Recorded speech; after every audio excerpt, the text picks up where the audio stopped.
In Antarctica, the sun sets once a year and rises once a year.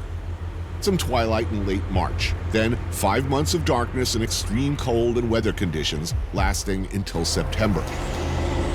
6 months of daylight, the Antarctic summer season, where we are now.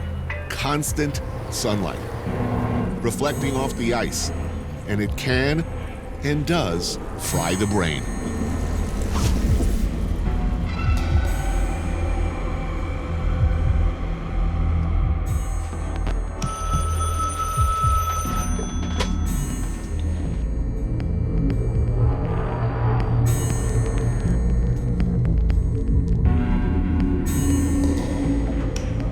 Hello, ladies and gentlemen. My name is Romano. This is the Hot Cup of Joe radio show. We're going to spin some tunes here. I have a special guest in here today. Here to visit us at the McMurdo Station, Antarctica, Mr. Tony Bourdain.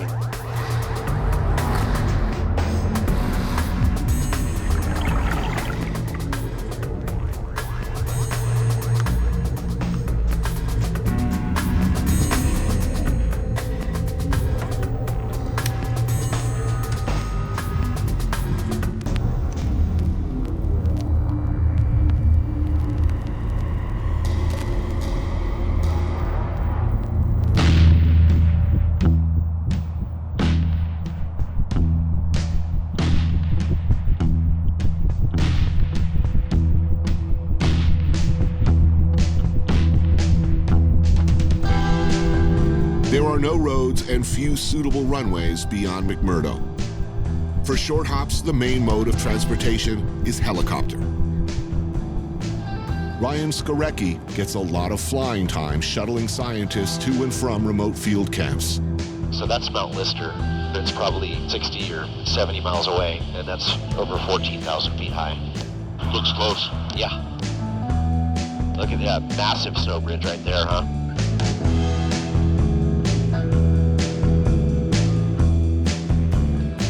And there's some good building-sized blocks.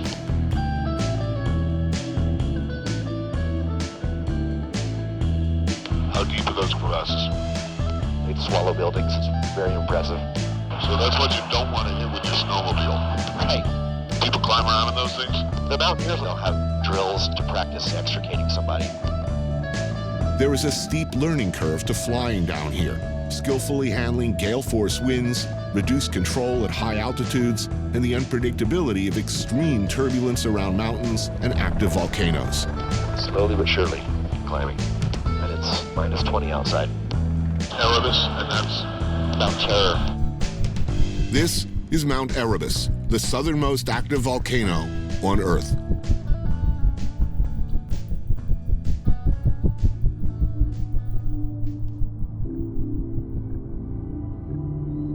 Antarctica was a great mystery for most of human history. Only a theory, a great white space at the bottom of the world. We're just passing 8,500, so we'll go another 4,000. You're going to see the main crater in just a second. The conditions endured by the first British Antarctic explorers like Scott and Shackleton and Norwegian Amundsen, and the lengths of time they endured them are, well, horrifying to imagine. They made their journeys in wooden ships, man-hauling equipment across glaciers, ice floes, mountains, and frozen seas, surviving on penguin meat when rations ran out. You might start to smell some sulfur.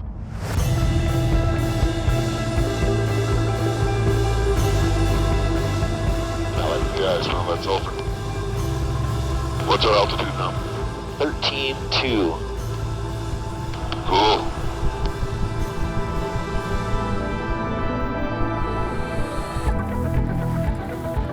About 22 miles from McMurdo is Cape Royds, where a penguin colony of about 2,000 breeding pairs live.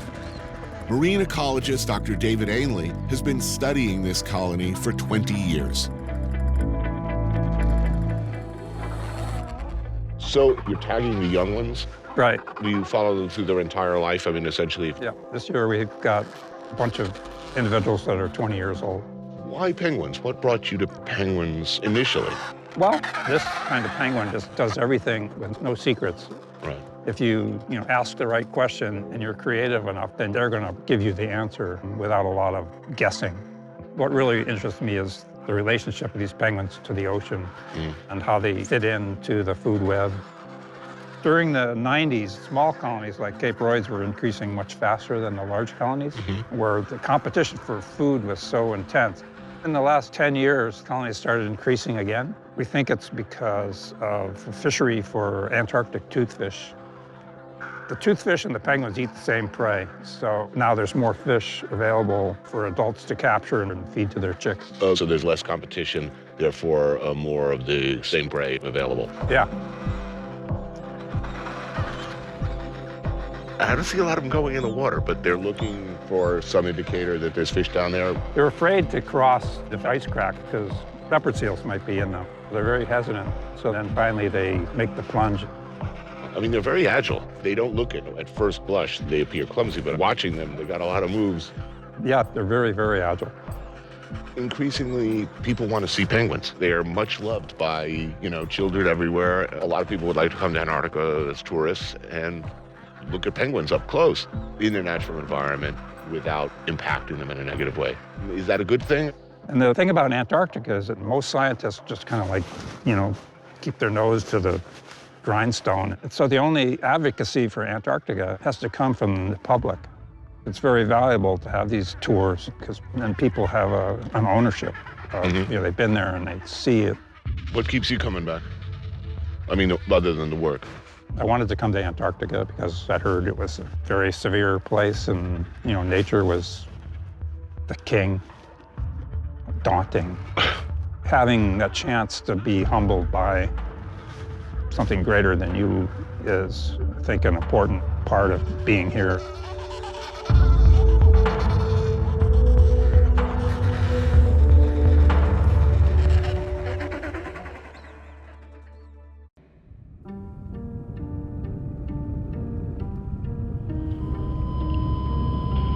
Skier 22, Max Center, go ahead. Skier 22, check pole 5 at 329er, in the block 200 to 26030. Estimate pole 6 at 007, South Pole next contact. Skier 22, roger, thank you. Another C-130. The big, gorgeous workhorse of the Antarctic gets you to the ass end of the planet, where it's north every direction you go, bottom of the world. So I like to say this is the biggest airplane you can do little airplane things with. You see ski planes or float planes, and we're trying to do those same types of missions with a C-130, which is unusual. Everything that built the station actually came on one of these C-130s. They had to build it using trusses and pieces that could fit in the confines of an LC-130. It's a fun job, and supporting the scientists is fantastic. In just a few hours, we cross the Ross Ice Shelf, fly up the Beardmore Glacier into the heart of Antarctica, the polar plateau. How many miles from McMurdo to the pole around? 735 miles. And Scott walked that? What was going through his mind? Yeah. They'd love to suffer. The first explorers who got here or came close raced across the continent, striving to be the first.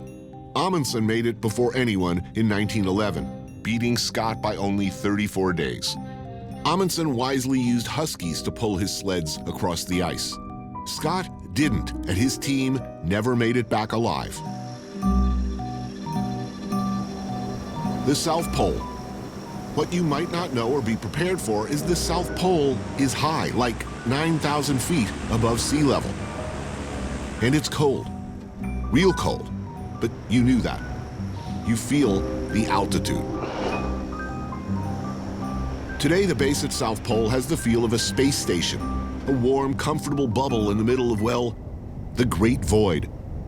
It can be incredibly harsh out there with winds reaching as high as 50 knots and temperatures regularly dropping below -50 degrees Fahrenheit. About 200 scientists and staff work here during the summer season. Some of the few freshies that left. Oh, really? Chef Brian Denham is responsible for keeping them all fed and happy. He's been coming here for about 5 seasons, wintering over for 3 of those. Again, one makes a lot with a little. What do you think a likely common thread is between all of the people who choose to come to this place? Everybody's got a spirit of adventure here. It's really cool because you think, oh, I've done some pretty cool things, and then you talk to someone else and you think, oh, I've done nothing. Dr. Stuart Jeffries is an astronomer and solar specialist. First year's for the adventure, the second year's for the money, the third year's because you don't fit in nowhere else. Can't function anywhere else. That's right. Siri Grossman runs equipment and supply. I really love it here. I feel like I live on a space station. I keep coming back.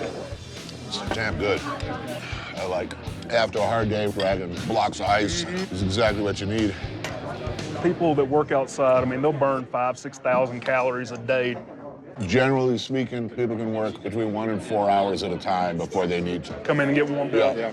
We eat pretty good down here considering where we are. So we got a 5-week menu cycle. Right. Every Friday for 4 weeks is New York strips. On the 5th week, we do filet mignon and crab legs. We don't really do fancy food. We just do basic food well. Filet mignon with crab legs? Yeah, that's every 5 weeks. Right.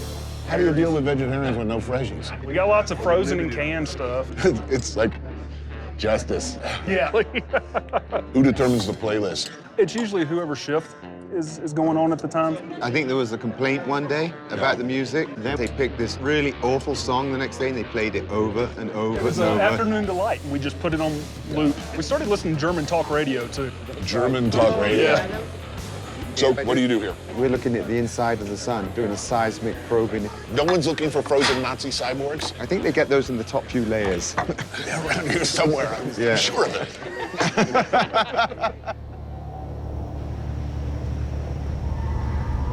Beneath the station is a subterranean world.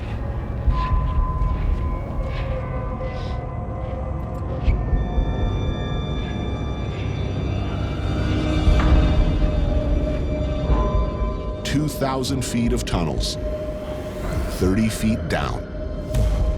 Carved into the walls, impromptu shrines, depicting personal messages, remembrances left behind by long-gone workers. A frozen, constantly moving and shifting network of passageways. The walls come in, the ceiling comes down, the floor comes up.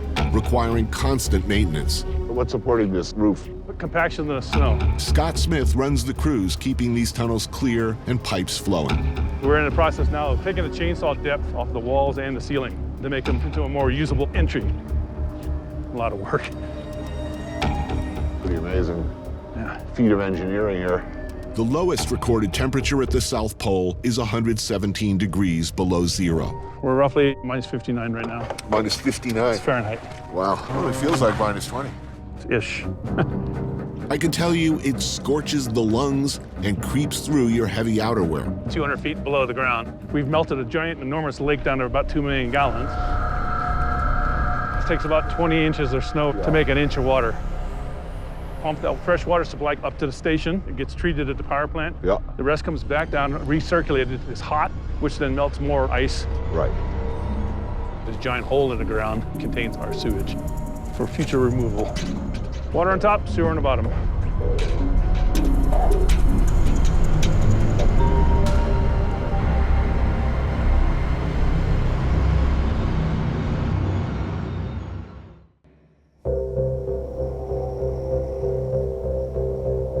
What do they do down here?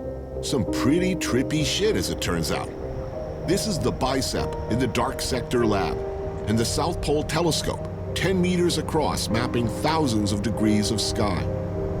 Today, they're installing the most advanced camera of its kind. It's the 3rd generation South Pole Telescope camera, 16,000 pixels. It weighs about 2,500 pounds. In a couple days, we're gonna pull it up into the telescope and try and see if we can hit the sky with it. Very cool. It's like a Bond villain stuff, you know. Yeah, no, it's not. Astrophysicists like Dan Marone will be looking through those telescopes at, get this, Sagittarius A, the freaking black hole at the center of the Milky Way. We think we know what black holes look like, but no one's ever actually looked at one. And if you can build a telescope the size of the entire Earth, you can actually see with enough resolution to watch things swirling around, disappearing into the black hole. We're basically taking every sublunar telescope in the world to synthesize one telescope that's 11,000 kilometers across, basically the size of the entire Earth. Really? So that we can take a picture of the black hole at the center of our galaxy. Wow. South Pole particularly useful because? There's no other site like this. The atmosphere is extremely stable, it's extremely clear, there's no water in it, water absorbs the microwaves we're looking at, so you can just map the sky day and night for 6 months a year without stopping, and it gives you the best maps we can make short of going to space. I grew up in the Kennedy era, where the space program was everything. The first man on the moon, the space race, the whole nation, we can't wait till we can get to Mars. Nobody gives a fuck now. I mean, have you seen that change? Because I felt it change. Yeah, it's true that there is an increased skepticism of objective reality these days, but this science stands on thousands of years of human accrued understanding. Who's interested? Like, who's most likely to benefit? There's no immediate answer to that question. But you're asking basic questions about the fundamental nature of matter, time, space. Surely it was people asking those kinds of questions that led directly to technologies that we take for granted now. That's right. I mean, there's no question. We have to solve hard problems to do these things. And when we solve them, they have other applications. I've always thought of this basic research, trying to understand the universe, as one of the most hopeful things that humans do. We just want to know. What's at the other end of that? Wouldn't you kind of like to know?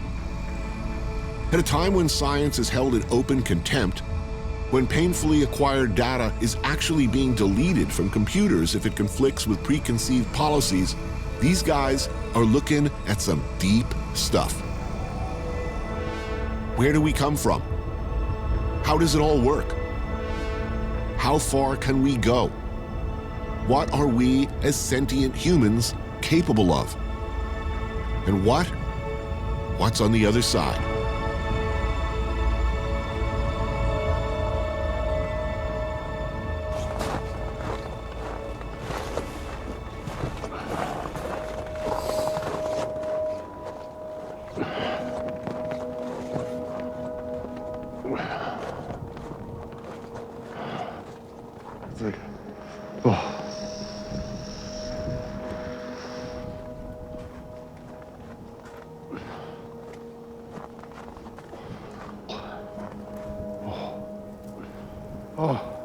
Chilly. My face hurts. It really is the ass end of the world.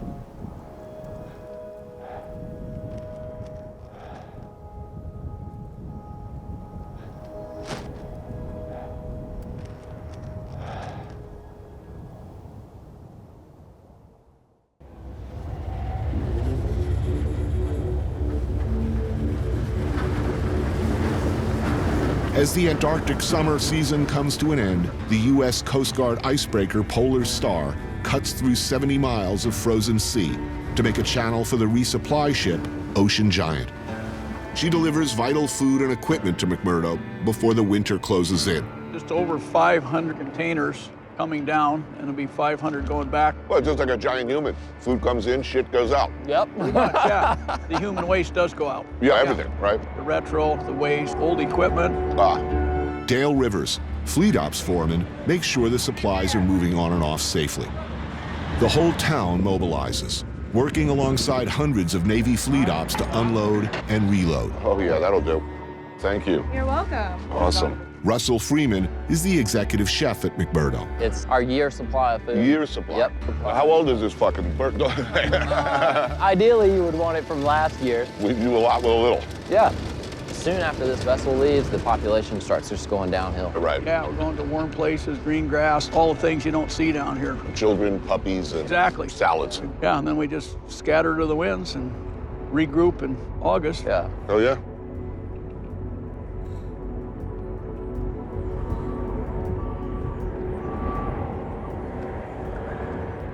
At the end of the Antarctic summer season, there is, however, a vibrant party culture.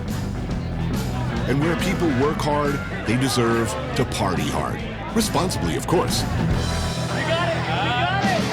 But they do go hard here. And whether it's the fuelies, or the wasties, or the riggers who throw the best parties, and there is much competition in this department, one can, it turns out, have a very good time at the end of the world.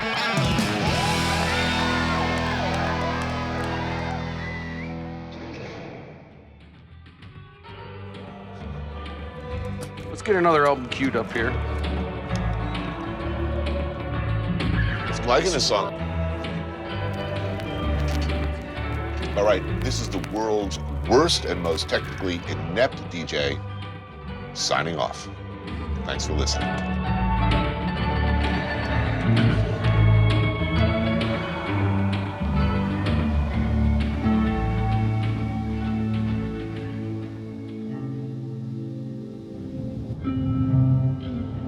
Antarctica never gets old.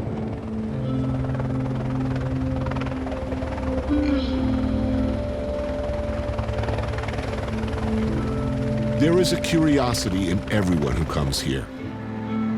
It's a continent of travelers, of seekers, united in the continuation of exploration, learning, the search for greater understanding, the pursuit of pure knowledge.